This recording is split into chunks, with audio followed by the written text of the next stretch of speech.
my part, we thought we'd done an archived one, but did not do that or did not get it to the right people. So our apologies this morning. That the mistake is all mine. So what we're doing is we're talking about this beautiful story, and it really is a very, very, very striking story. And it's a striking story about how in life we have a paradigm over here. And think of that. This is this quote unquote city. Sort of picture that as these words of this city. In this city, there's this person by the name of Lot and his family in that city. They have to be extracted from it. Think of a mindset.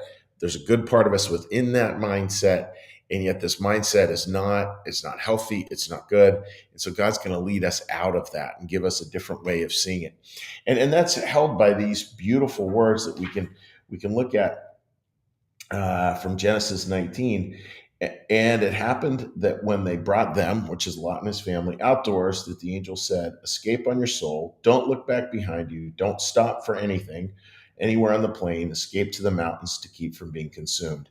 And today we're going to look at that line about like, don't look back. What does that mean? And we're taking a look at this from the book Secrets of Heaven 24:17. And the idea of that, friends, I mean, there's so much value in being able to see these stories in this deeper poetic way, because it gives us a sense of the spiritual dynamics that can so much of the time be at play. So let's start out, again, like that. Don't look back. We have times in our life where we finally come to realize, like, oh yeah, this mindset it isn't healthy. It isn't good. But we really have a hard time leaving it. We have a hard time leaving it because we've fallen in love with it. The pleasures of insanity, so to speak. We've fallen in love with just the comfort and convenience of just the old ways of thinking. And comfort and convenience are not necessarily always spiritual virtues, because they can keep us frozen in one place. And we have to learn to allow ourselves to be pulled out of that, to start to see life in a new and different way. In that new and different way, a beautiful way it talks about here is when we see life and it's just becomes, again, like we've created this whole sort of mental construct. We've lost the heart of things. And it's that looking back is when we look back and we look back to that old way of seeing it. We look back to all our rationalizations. They all make sense. They all feel like they could draw us back. But this is the fact of what happens. It says the doctrine of faith gradually takes hold as love and charity begin to grow cold. With it comes strife and heresy, multiplying as people's fervor for that doctrine increases. So what happens is that we can sort of hold our paradigm, and our paradigm becomes this one of faith alone, which is just intellect alone, might be another way to say it. It's just purely rationalizing everything. And it's not really looking as a way to grow into new and different ways. And it's why I love the phrase there, and it's such a little one, but it's so important, where it talks about grabbing hands and kind of pulling them out, angels grabbing those hands and pulling them out. Because I think most of the time we actually don't want to leave those things. We want to stay there. We have no desire to change things up. And it's why the two greatest agents of change are great suffering and great love.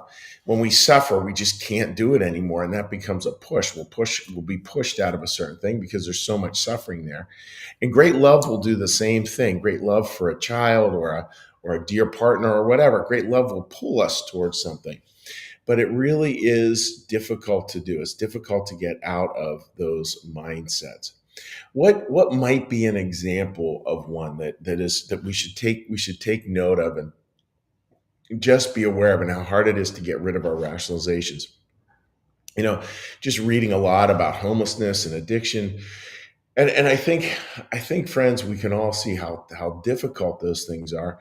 And at the same time, how much we have to keep people first. We have to remember that these are people. We have to remember whether they're people who are addicts in our lives, or people who it's ourselves. We have to remember that these are people. And how do we find a discernment? How do we find a love that's deeply cloaked in wisdom, that truly is helpful to them, that truly makes a difference? And that's really hard to do, because sometimes that might mean, and it might mean it for some of you who are watching this, that you have to sort of draw a boundary and maybe create a little bit of distance between yourself and the other party. because that's how you're going to help them the most.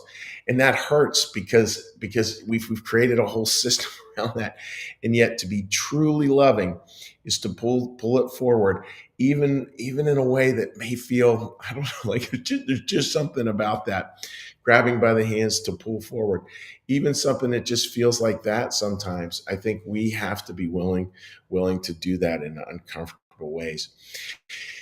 None of this is saying that it's easy, folks. I mean, I think that not looking back, when we start to look back and we start to rationalize everything, we start to just go for comfort and convenience.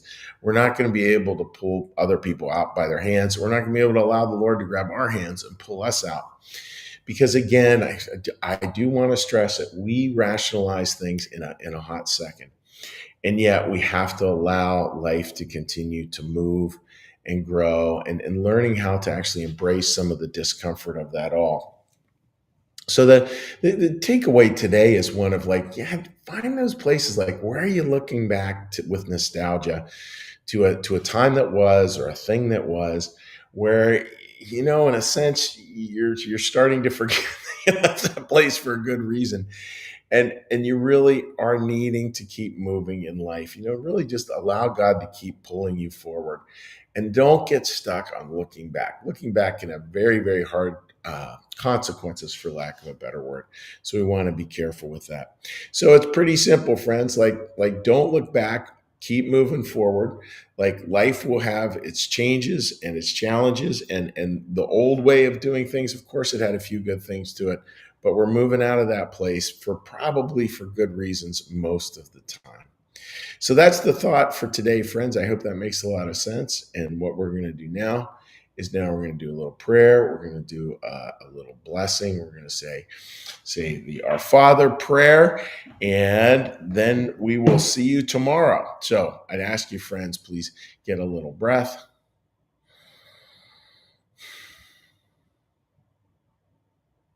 Be still and know that I am God. Be still and know that I am. Be still and know that I. Be still and know that. Be still and know. Be still and. Be still. Be.